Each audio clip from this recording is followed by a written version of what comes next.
吃饭呢，愣着干什么呢？啊？奶奶，我不想吃，我去上班了。哎，欣欣啊，你们俩是怎么了？没怎么样。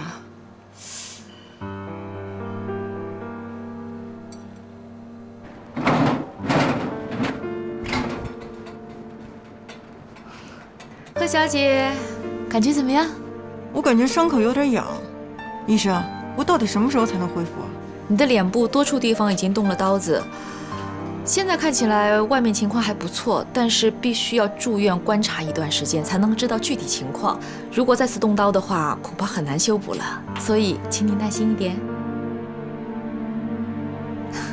好了好了，好好休息，走。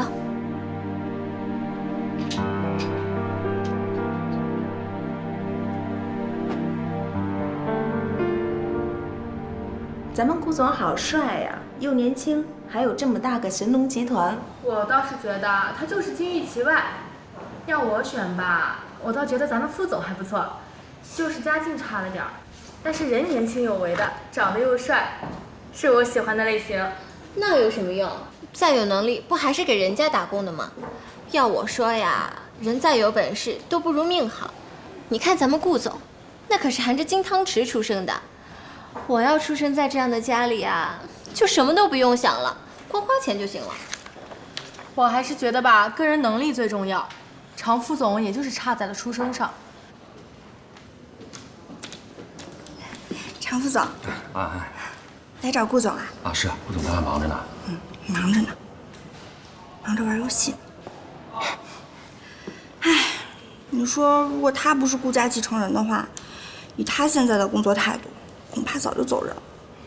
别乱说话，当心让他听见。常副总，你说如果坐在那个屋子里的人是你，该多好。你看，哎，顾总，你别说话。这是谁做的？公司下属部门送过来的设计方案。他们就是这么做事的吗？马上把所有部门主管召集起来开会。我倒要看看，他们一天到晚都在干什么。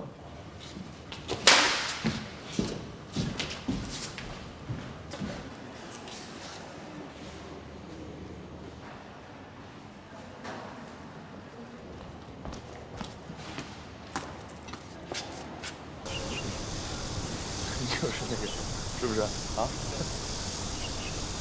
哎，琉璃。博雅。